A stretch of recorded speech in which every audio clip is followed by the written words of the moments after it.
Welcome to a special edition of Active Living at the Orion Center. We're very fortunate today to have two special guests. Heather Muzzy is the chair of the Environmental Resources Committee. We have Mike Flood, who is also with the township. He's a township trustee. In today's program, we'll be talking primarily about our environmental activities here in Lake Orion.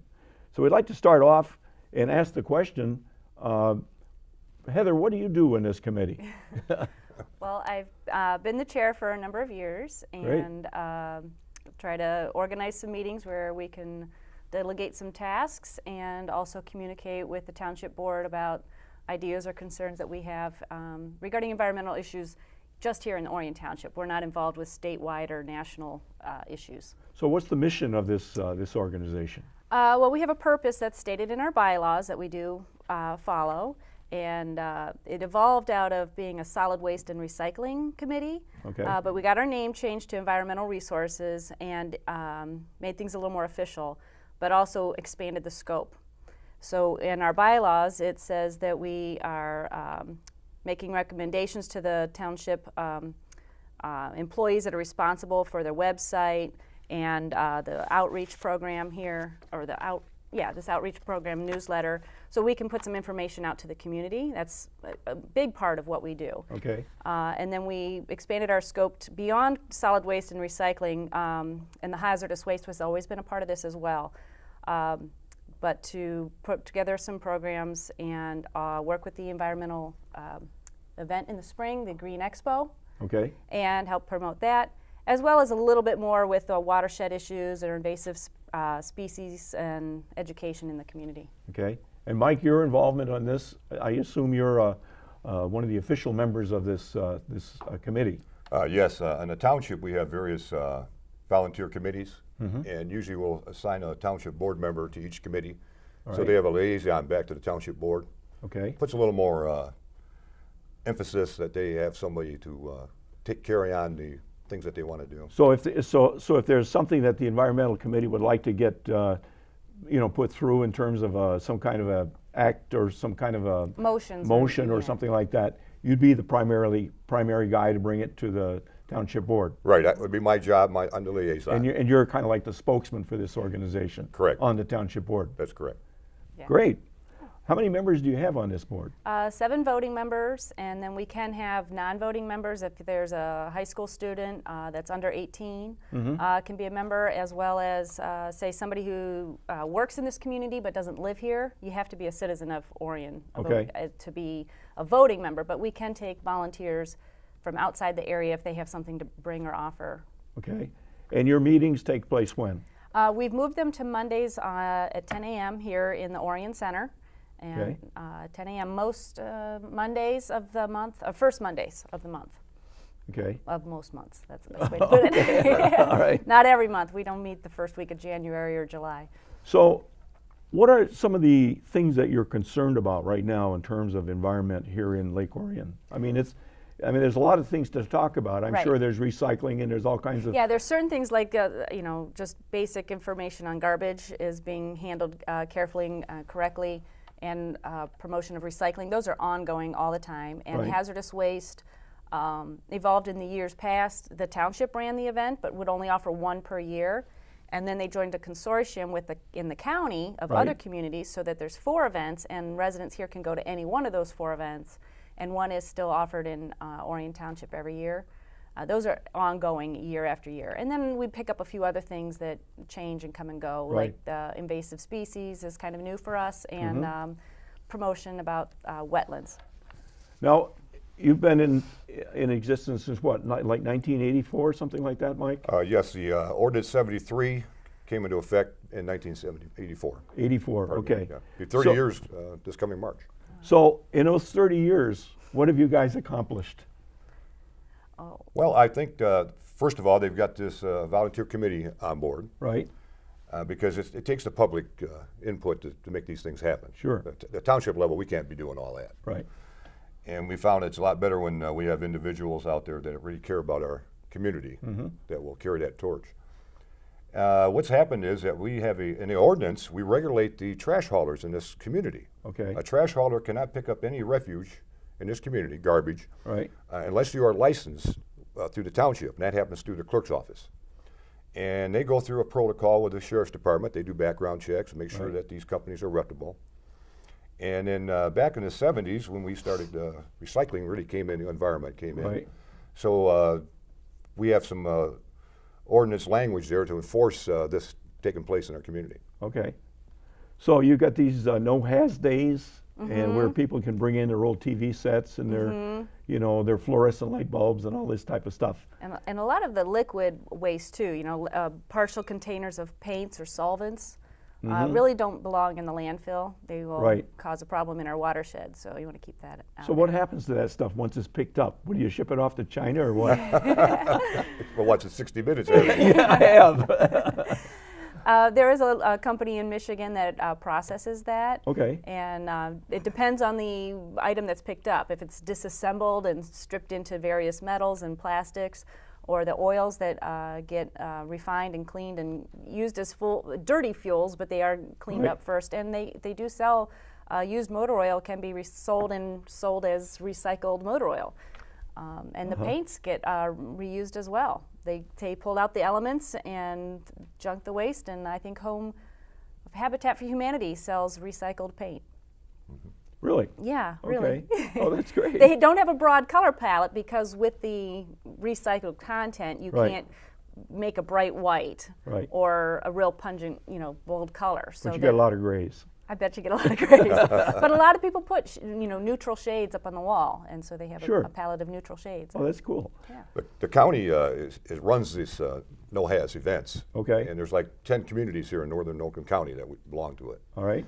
And they hire the contractor, the vendor, to take this to their recycling area where they have a staging area. Then they disperse that out Okay. to the proper places. Okay. And it is tracked faithfully to make sure that this is going where it's supposed to go. Right. Right.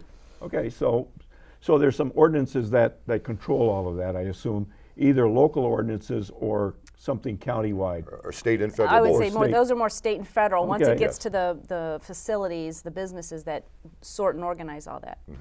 Okay. So most of the stuff a lot of the stuff that you do then is trying to set up the rules and regulations regarding how this stuff is going to be used. Now, how about trying to get, am I wrong there? Well, I would just say our committee's not on that level. We're not mandating what the state or federal rules Right. and regulations. We're Right. mostly an arm in the Local. community that's promoting these are available dates, and here's what you can take Okay. to our local events. And Okay. what's available at different communities depends on the facilitator, Mm-hmm. what they handle. Okay. So a lot of it goes into, making sure that this stuff goes to the right location once it gets collected. Right. That's the county's probably doing that. Yes. Okay. And our level on the township level is promoting that this program exists. Right. And making sure people don't put so much in the landfill when there's an opportunity to reuse it. Now, in terms of promotion of these events, what kind of promotions do you do? In other words, do you use newspapers and? Yeah, there's advertising in the outreach or it gets published in here. All the dates for those Right. are published in the outreach, as well as the Orion Review Okay. and the advertiser.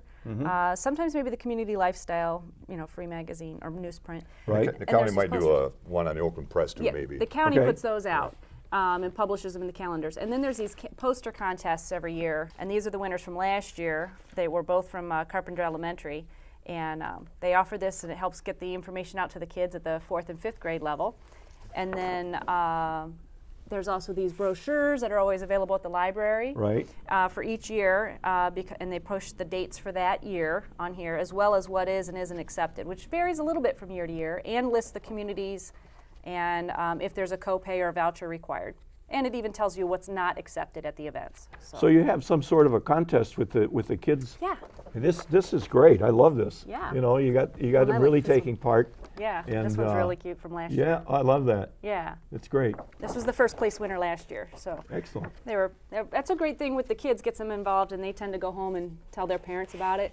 Now, do you do any education in terms of classes in schools where you can go into the school and talk to these kids about recycling and talk to these kids about, that they shouldn't throw their stuff on the street and that type of stuff? Yeah, we haven't done that on the committee level, but I know Kathy Klein from Waste Management has done programs and tours at the landfill, Okay. both for kids and adults, and the chamber, and lots of community events. And I know on the county level, I think it's the Water Resource Commission, they've gone around with the schools and they tell kids not to put things in the stormwater sewers. The Right. Clinton River Watershed does education about that, Okay. and the Water Resources, and they have an annual calendar contest every year as well. So Okay, those are cool. ways that they're reaching out on the county level or business level, are doing programs like that.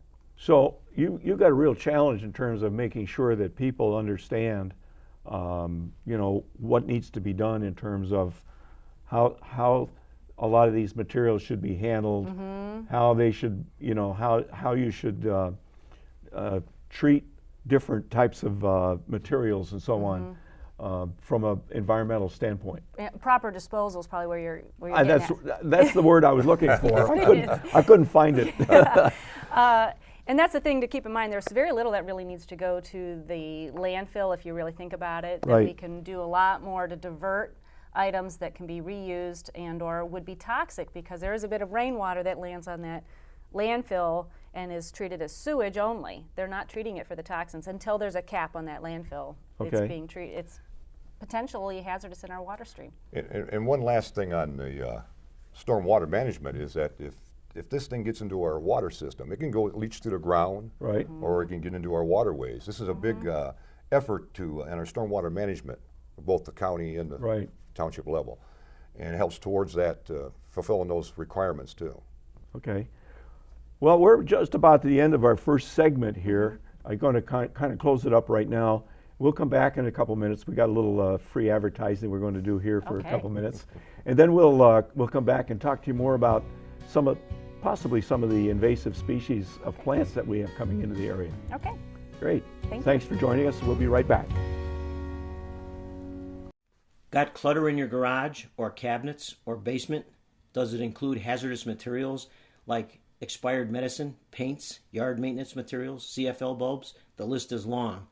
Not sure what to do with them? The Orion Township Committee has coordinated participation in area-wide no-haz days where you can drop the material off. Great, but you don't have to wait for special days. The committee has identified local businesses that will accept drop-offs on a daily basis all year long for free. Great solution. Get rid of hazardous materials regularly and keep them from ending up in landfills as part of your regular trash pickup. The Orion Environmental Resources flyer gives all the details, types of materials and businesses that will accept them. You can get a copy of the flyer at the Orion Library, the Community Center, or Township Hall, or online at www.oriontownship.org under General Information, the Environmental section. Welcome back, ladies and gentlemen. We have, again, Heather Muzzy and Mike Flood with us today, and we're discussing our environmental efforts here in the town of Orion. And we'd like to continue our program and talk a little bit about Clinton River Watershed and some of the things that are going on there. Okay. Regarding the watershed itself, we've just had erected around the township. You'll probably see some signs indicating some of the lakes and some of the rivers or creeks that run through here. And there were a few small ones, but we wanted to get a few more put up. And you'll see Sashabaw Creek and Paint Creek in areas, and a lot of that's headwaters. People don't realize how much the water flows downstream and becomes a Clinton River. Right. I noticed one as you're going along Clarkston Road, right near Tommy's Lake. There's On a one side it beautiful says one there. Tommy's, and Yeah. the other side it says Elkhorn Lake. Okay, yeah. So that's all that water eventually flows into the Clinton River watershed. Yeah, those two rivers flow into Lake 16 and Voorhees, and then Sashabaw. It's becoming a creek there, Okay. and then it goes over to the Mill Lake. Okay. And beyond yeah. that, then it's really much more Sashabaw Creek. Okay. Because up here it's more lakes.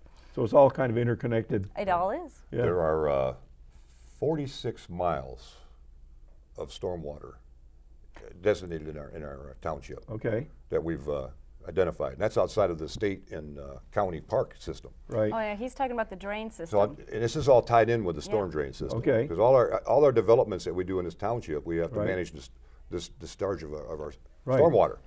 And this is all interconnected. I know our stormwater flows into Lake Voorhees, which probably flows into Lake 16, which flows in, or the other way around. Yeah, Right. It goes- 16 Goes down to Mill Lake, whatever. Yeah, 16 flows into Voorhees, which then flows into Mill Lake. Mill Lake, right. Right. Well, one of the things that I've noticed a lot lately is a lot of invasive species of weeds. And one of the ones that has come to my attention is this stuff called Phragmites. Easier to say is giant reeds.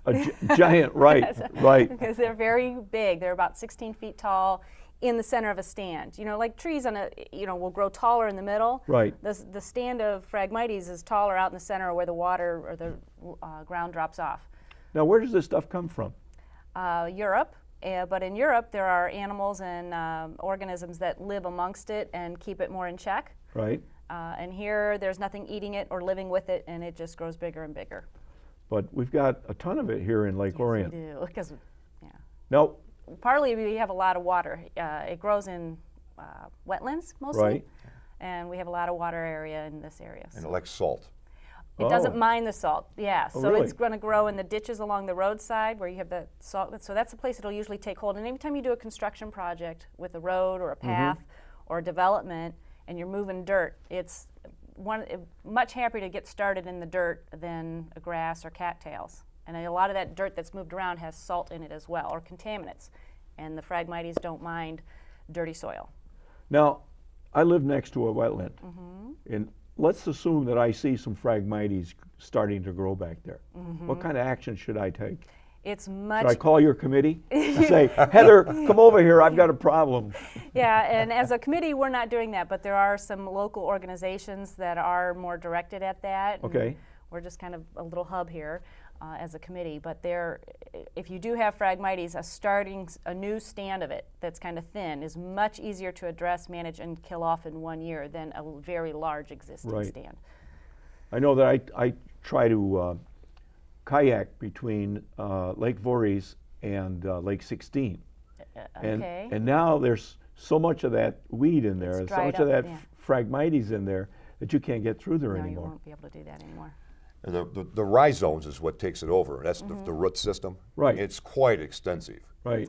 And So how do you get Deep rid in of lo- that? What do you do to get rid of that? If it's just a few fronds in Yeah. a new area, it's not too hard to. The best time is actually in September, Okay. and that's when the fluids and the metabolizing is all moving down the stem, and so you can cut it off, put an herbicide in there, and it will kill it down into the roots, so Okay. that it's not coming back up elsewhere. Okay. So you could cut off that seed head, which doesn't have a very viable amount of seed in it, but you still might want to put that in the landfill. If there's just a few, go ahead and put it in the landfill like you would your poison ivy. But the biomass down below isn't any good if it's not going to generate new stuff if you Okay. put in the herbicide down the tubes. You can do that by hand. If it's higher above the water, you can spray an herbicide on there, and glyphosate, I believe is how you pronounce the active ingredient in Roundup, or you can get one without surfactants in it that's safer for the animals and the critters in the water. what's very important on this before you do any treating with any chemical is Right. if you're in water, anything around the water, you must get an MDEQ permit Permit, yeah. from What's the that? state. MDEQ, what's that? Michigan Department of Environmental Ah, Quality. okay. Right. Just no different if you're working around the lake and putting in a But seawall, if- stuff like that. But basically what you're doing is you're putting this material, this chemical into Clinton River watershed, a lot of places, No matter right? where you are, if it's in Orion, you're in the Clinton River watershed. Yeah, So it will end up in the soil and downstream. And the surfactants are hard on the amphibians in the water. You want to be careful if there's water nearby where it Right. goes. But as a volunteer and on your own property, you can use it. And the best time to do it is in September because the juices will go down into the root system. Okay. If you're doing it in the spring, you're probably just going to weaken the plant. And you can cut at it too. If you have a bigger, larger stand, you can kind of tame it back by cutting it in the spring. You can even cut it in the winter, the spring. You can cut it below the watermark, and it might flood out if you keep it below Okay. the water, if you're able to get in and do that. It depends on your property and the access that you right. have. But the root system is how this thing spreads a lot, Yes, right? and I've seen it grow along the ditches along the railroad tracks. Right. I've seen it on one side, and I've been picking up litter along the railroad tracks, and it goes up the mound of rocks Right. through the rails to the other side and down, and will start a stand on the other side. Wow. And So those, this stuff is, and those roots are like ropes. You cannot pull it out of the ground. Right. And there are too many to sit there with a pair of pruners and cut them. It will not be an effective treatment to just cut at them, or pull them out of the ground. And you cut your hands. It's a very sharp reed as well. And habitat does not like these Phragmites, not like cattails. The Okay. birds don't like it. None Yeah. of your wetland. It Habitat. doesn't provide shelter for anything. It Okay. grows too dense. right? It doesn't have any food value for the animals or shelter because of the way it grows. So it becomes a monoculture, and that's one of the descriptive words for a plant becoming invasive. Just because it's not from here doesn't make it invasive. Right. But if it takes over and that's all that grows, that makes it. And that's just one of the example of Right, I was gonna- invasive plants in the I was area. going to ask you, I'm sure there are others. Yes. Buckthorn is another one, I understand. Yeah, buckthorn. I don't know if you can still. It might be harder to find in nurseries, but it was sold as a shrubby plant, and a lot of people want one that acts like a fence because it has pokey, thorny things and Right. grows thick, and you can't see through it. It leaves out early and holds its leaves well into the fall. It's the last one to drop or even Okay. turn. It doesn't even turn. It's just green. But it also changes the soil chemistry by its biomass in the leaf drop, and that's not good in wetlands. It's hard on the amphibians by itself without even using an herbicide. Right. Another one is autumn olive, which makes a very pale green, almost yellowish or silverish leaf. Kind of looks like the shape of a willow tree, and it grows thick and shrubby, leaves out early, holds its leaves a long time. Does make a beautiful smelling flower, and a lot of invasives are attractive in some way or another. Sometimes that's why they're sold in a nursery. Right. And it grows too thick and takes over the soil. Nothing grows under it, and then it grows bigger and bigger because nothing is going to take hold or new grow with it. So what do we do about this? I mean, it sounds like we got a real problem. Yeah. And we don't really have a real good way of attacking the Yeah. problem at this point. Well- Is there some kind of concerted effort to go after, let's say, these invasive species? Yeah, several of the land conservancies or the state parks, the county parks address it on their own properties, and they have volunteer work days. There's one coming up with Bald Mountain, and they do it almost every month, mostly near Predmore, the Graham Lake Boat Launch. Right. In that area, that's a very valuable wetland area, and so the state is addressing it in that part of the park on a monthly basis, and it changes. Some, like I said, Phragmites is best addressed in September. Right. Buckthorn is actually easier in the fall through the spring, easier to get at and manage. Okay. Well, I guess my big concern would be, if this stuff is as invasive as it is, we don't have a real concentrated program to go after it, then it's going to continue to spread. Right. And like even on the way over here this morning, You just saw it again. driving along the road, You can't miss it. It's all over the place, Yeah. and it seems to be taking over. And one of the problems with Phragmites is it grows in what I call no man's land, that ditch between the county road and the township's Right. path, or between Right. the township path and the county park, or those retention ponds in the homeowners association that nobody pays any attention to. Right. Or the even bigger stands in the undeveloped land between businesses. That's where it takes hold, and really no one's paying attention to it.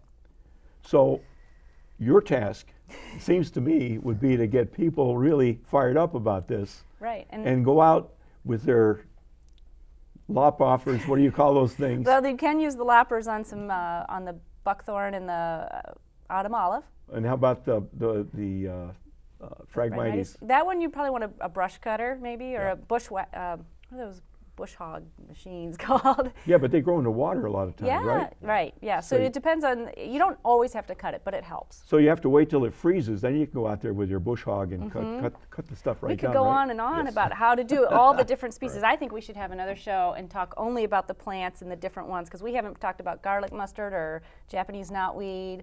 And if you take a look, almost anybody's going to be able to find, if you have any amount of property or Right. woodlands or wildlife area, Uh-huh. you should be able to find some invasive plants around here. Okay. Well, we're about out of time. Great. And this has gone by so fast, I Yes. can't believe it. It's been great to have you both on the show. I think what we'll do is we'll follow it up with another show in the future and talk about specifically how we can attack some of the problems that we have. And so what I'd like to do is I'd like to thank you both for coming today, and we hope to see you on a future edition of Active Living at the Orient Center. Thanks for having us. Thank you very much.